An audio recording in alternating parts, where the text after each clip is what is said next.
Peter Dutton has called for a reduction in immigration.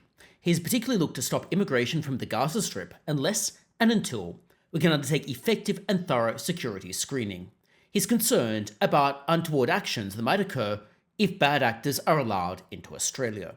His concern seems to be well-founded, given that some 70% of people in Gaza reportedly supported Hamas, and Hamas is a designated terrorist organization that has and continues to commit acts of terror, as it did on October 7th. Hamas is clearly not an organization we want in Australia, and Peter Dutton realizes this and realizes there would be a security risk. He's concerned about allowing security threats into Australia. He has noted, of course, that not all Palestinians support Hamas, or would be a security risk, but clearly some are, much like there are bad actors in any group of people. And the mere fact that we already have criminals in Australia is no reason to import more. Therefore, we need to screen people to ensure that the people who are safe are allowed into Australia, and those that are not allowed into Australia. Now, I've covered this in a prior video, but what I really want to cover here is the reaction to Peter Dutton's position and Australians' support for it. And this is particularly important given the political backlash he appears to have faced from some quarters. Zali Steggall, for example, labelled Peter Dutton as racist. Jim Chalmers has hypocritically called him divisive, despite the fact that Jim Chalmers has overseen divisive rhetoric in his economic policies. Jim Chalmers is in fact one of the most divisive treasurers we have ever had. He insists on demonising people, particularly successful people, and dividing Australians, so as to encourage Australians to steal other people's time, labour and assets. His policies are those of division, and he pursues them for political expediency. And if it's not for political expediency, then it's even worse, because he genuinely believes his own divisive, repugnant rhetoric. Jim Chalmers is one of the worst politicians we've had for a long time, and is projecting his own divisive worldview, it appears, onto Peter Dutton. Jim Chalmers is the problem, not Peter Dutton. But that is a digression. Let's go back to Peter Dutton's immigration policy. Now, Australians have seen through all of the hollow name-calling. We know this because there was a recent Essential poll that tells us. Essential is aligned with The Guardian, so it is hardly a biased right-wing think tank that would be going around trying to find ways to support Peter Dutton. Rather, you would think they might be doing the opposite. Now, amongst other things, they asked respondents. As you may be aware, opposition leader Peter Dutton has claimed that Australia should pause arrivals of Palestinian refugees fleeing the conflict in Gaza. To what extent do you support or oppose Peter Dutton's call for pausing arrivals of Palestinian refugees? Notably here, of course, they leave out why Peter Dutton wanted to pause the arrivals, and they don't provide additional context. So to some extent, that question was in fact not generous to Peter Dutton, and was in fact very ungenerous, because it doesn't provide people with the reason for why Peter Dutton is doing what he is doing, just a statement that he is looking to pause arrivals.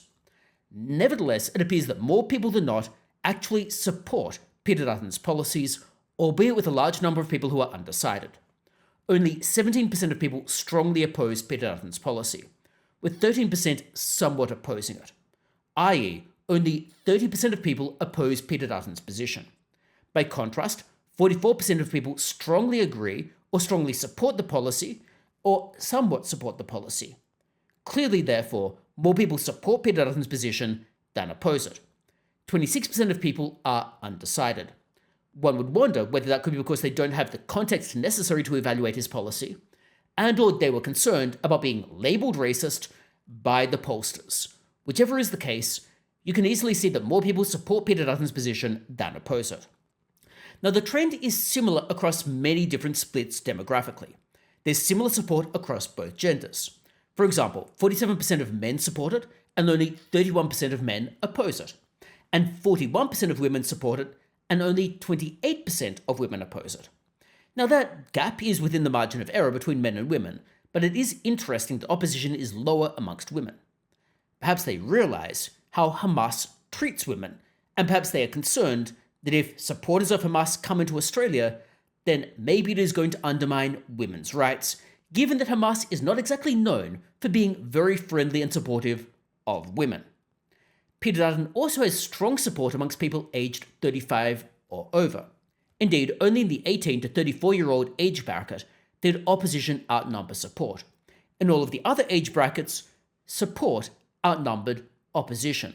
But even in that younger age bracket, 35% of people were undecided. So it isn't even necessarily clear that if they were given full information, they would still actually oppose Peter Dutton's policies. If we look at this by voting intention, we see some interesting areas of support as well. Now, part of it is a little bit unsurprising. After all, coalition voters are going to support a coalition policy more or less.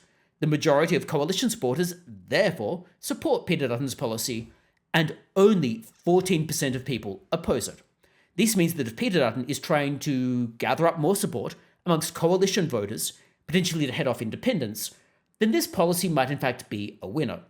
Now, if we turn to Labour voters, only 44% of Labour voters expressed opposition, and only 21% of people who would vote for a minor party or an independent, such as the Teals, oppose it.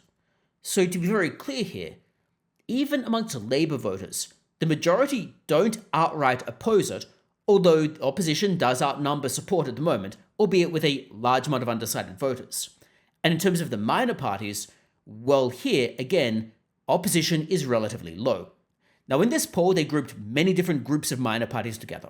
For example, supporters of One Nation with supporters of the Teals. So perhaps they balance one another out. Or perhaps it is the case that some of the Teal electorates, people actually want a pause on immigration.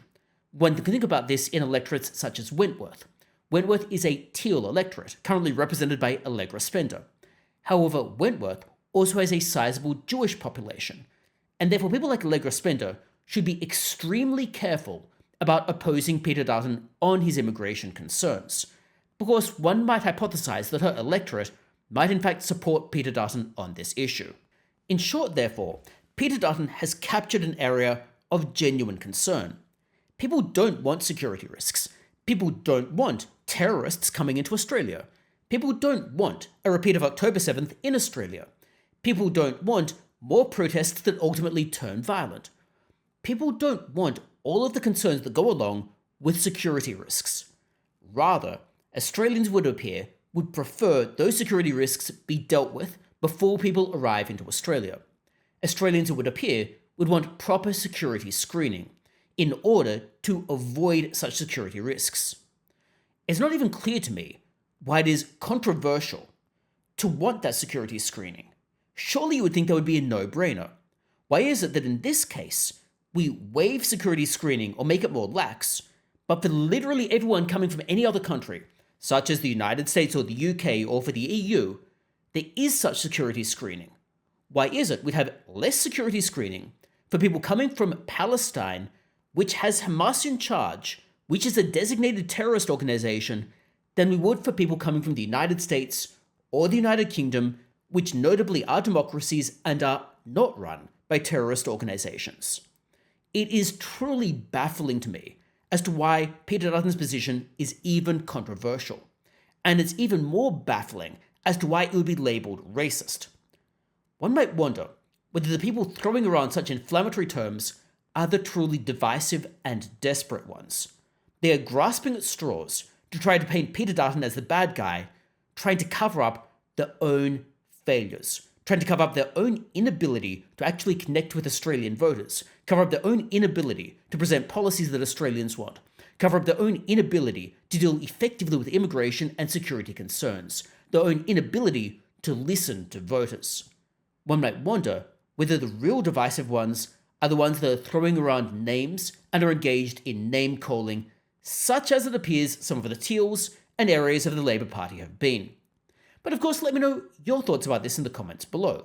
Is Peter Dutton right, or is Peter Dutton wrong? What do you think about this whole policy?